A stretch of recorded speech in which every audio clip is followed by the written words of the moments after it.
All right, ladies and gentlemen, this is the top of the hour, so we're going to go ahead and get started.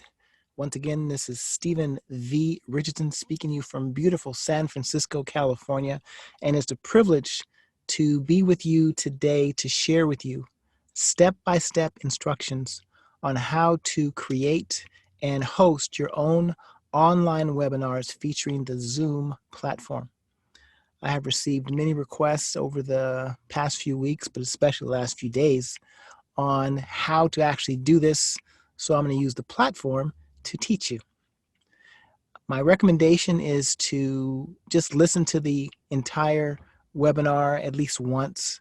Feel free to go back multiple times. You might even want to, even though I'm going to teach you how to do this using exclusively your smartphone, specifically your iPhone, you might want to actually log into this webinar using your laptop, and that way you can watch this webinar and have your phone in your hand and actually go through step by step how to actually do everything from what I call zero to Zoom.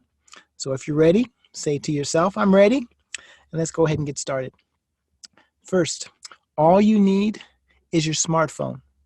Once again, I'm going to be doing everything on my iPhone, and you need your iPhone and you need the Zoom app.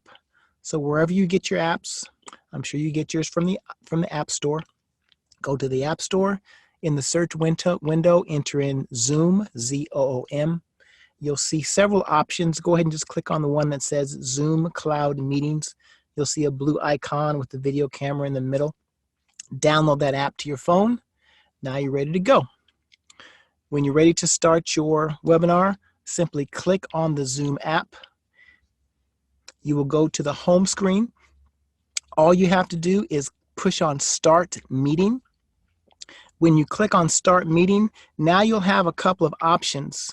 The first option is, do you want to have your video camera on or off when the webinar starts? My strong recommendation is to go ahead and just have your video camera off. You never know who might be on a little bit early. You don't want to get caught off guard, so go ahead and just push that tag to the left, and now so you have your video on. You also have your personal meeting ID, excuse me, your personal meeting ID number, and when you create your free Zoom account, you will be assigned a permanent personal meeting ID number. I definitely recommend that you do this. That way that when you have Zoom webinars that you want to schedule in the future and send invitations to people, now you have a number that you can use. If you do not create your own account, then it's going to give you random numbers every single time, which makes things kind of complicated. So when you're ready, just push on Start Meeting. This is going to be the home screen. Immediately another window will pop up, and it's going to ask you, how do you want to plug into the audio? Do you want to call in via the internet, or do you want to dial in separately using a toll-free number? My recommendation is to go ahead and just use the internet audio. I've found that the quality is always very high. If you have a connection that's good enough to conduct a Zoom, you have a good enough connection to have a very high quality audio. So click on Call Using Audio. You'll go back to your home screen, and you're rocking and rolling. Your webinar is live. Anybody who clicks on the Zoom icon from anywhere in the world, clicks join, and uses your meeting ID number, they immediately can plug into your Zoom webinar. Now, you can do this exclusively audio if you want to, especially if you're not comfortable yet doing slide presentations or doing anything on video. Feel free just to do the audio in the beginning, and you're done. This is it. When you are ready to incorporate the video, all you have to do, lower left-hand corner, second icon from the left, it says Start Video. When you press on Start Video, your video camera automatically turns on, and you'll see your smiling face back at you.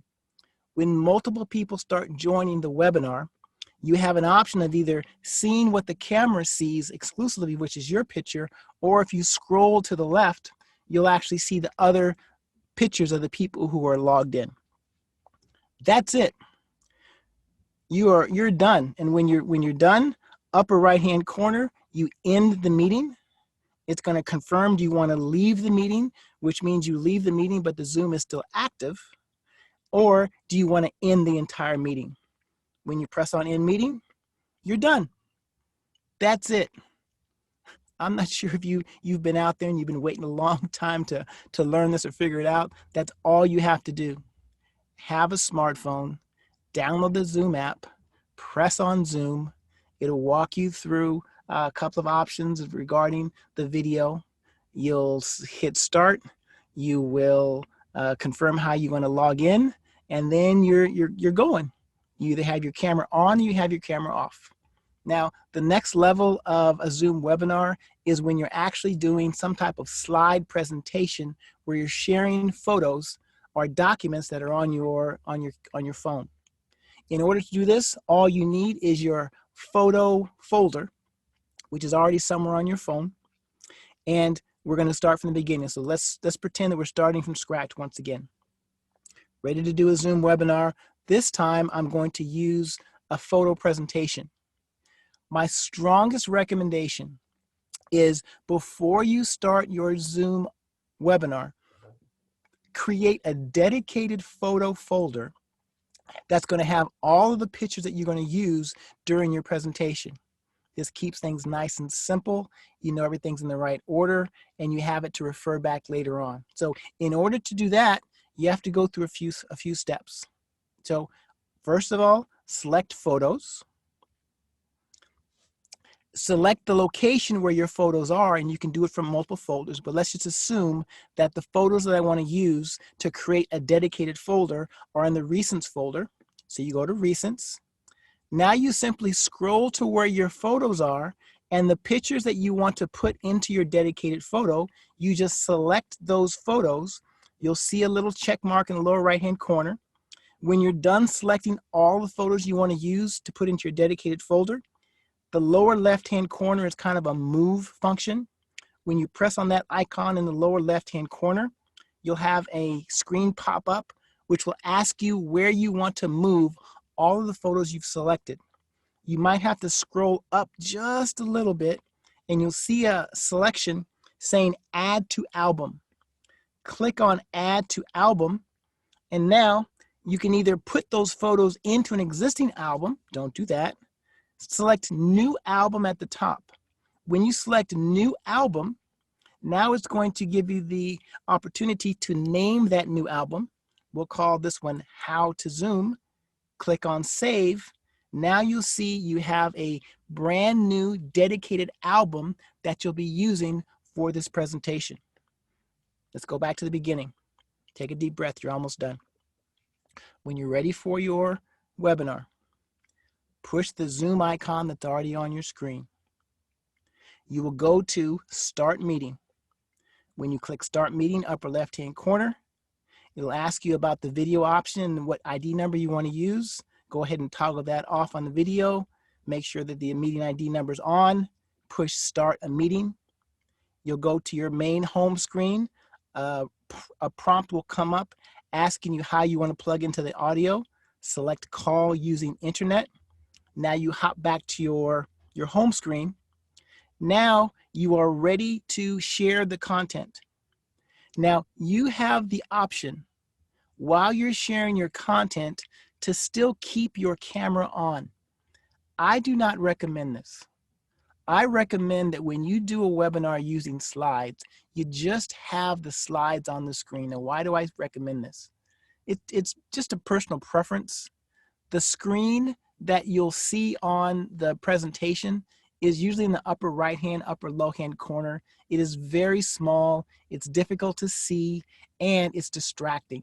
So if you choose to do so, feel free to do it. But my recommendation is just when you have something where you're sharing slides, just have the slide only on the screen. It is much cleaner and just a more effective presentation, I believe. So when you're ready to share, and normally you're going to do all of this before you actually start the presentation, so that when people hop on, all they see is the first slide of whatever you're going to share with them. So this is the type of work that I'm doing the few minutes before to make sure my connection is good and to go ahead and get my slides ready. So this is what I do before the presentation actually starts. So once again, you get to this point In the middle, on the bottom of the screen, you'll see an icon that says, a selection that says share content. When you press that button, you're going to get a lot of options. Don't worry about the other ones. We're not talking about those right now. Just click on photos at the top. Now it'll go to the photo folders that are on your phone. Select the folder that you want to use. Now, for the sake of this part of the presentation, let's just pretend that I'm going to do a business presentation. So I'm going to choose the folder that says OG 2020, maybe about four slots down. So OG 2020 Pres. When you push on that, you'll go to that folder, and then now you will select each of the slides that you want to use. Since you're using the dedicated folder, you'll probably just want to select all of the slides, but you'll see that the slides, when you press on them, will be numbered. So if for whatever reason you want to skip a slide, or if you want to change the order, you can do this while you are selecting the slides. Once you're done selecting the slides you're going to use for this particular webinar, in the lower right-hand corner, push Done, and it'll immediately launch to the first slide of your presentation, and you're ready to go. Now, this is what I do once again before the webinar starts, so I'll already be all set up on the first slide of my presentation. And this is what people will see when they log in. When I am, and then if you want to go to the next slide, all you're going to do is basically scroll to the left, and you'll go through all of the slides in the presentation. This happens to be the second slide in my presentation. All right. When you are done, all you do is hit Stop Share at the bottom of the screen, and then you'll go back to the main screen. And if you want to end the webinar, upper right-hand corner, you press End to end the webinar. It's going to ask you a confirmation question. Do you really want to end? Do you want to leave the meeting and keep the webinar running, or do you want to end the entire meeting? We will end the entire meeting, and you go back to here. That's it. That's everything you need to know to conduct a meeting. Now, I haven't talked about some of the other things that you see on the screen, so I'll do that very briefly. But just understand that in order to conduct from zero to having a presentation, that's all you have to do, including having a slide presentation. So on the lower right-hand part of the screen, you'll see participants. Anytime during your webinar, you can press on participants, and you will see a list of all of the participants that happen to be on the webinar at the time. You'll see their name. You'll see if you've designated them as being a co-host, which means they can share slides from their smart device. And you'll also see if they have a video camera connected, and if they have a microphone connected, and if they're talking or not. What else do we have here? Lower right-hand corner, you have a option that says More. When you select on that, you will have recording options. Now, I can't remember actually if you can do this with the free version, but with the paid version, you can actually record all of your webinars, including the audios and the slides, to the cloud. They will send you an email with a link that you can have on it. So this is how you would do that, record to the cloud. And if you click on advanced settings, you can have other settings that I'm not going to walk you through. A couple things I'll share with you very briefly before we end. On the main home screen, obviously we already talked about the upper left-hand corner, the icon you use to start the meeting. If you're just joining somebody else's Zoom, or if somebody is joining yours, as long as they have the Zoom app on their smart device, once they launch Zoom, all they have to do is click join and then enter the meeting number, and they will be able to hop onto your webinar. You can actually schedule meetings in advance and send people invitations, and you hit schedule. The scheduler is very self-explanatory, so I won't walk you through that. And let's see what else I'll talk about. I think that's about it.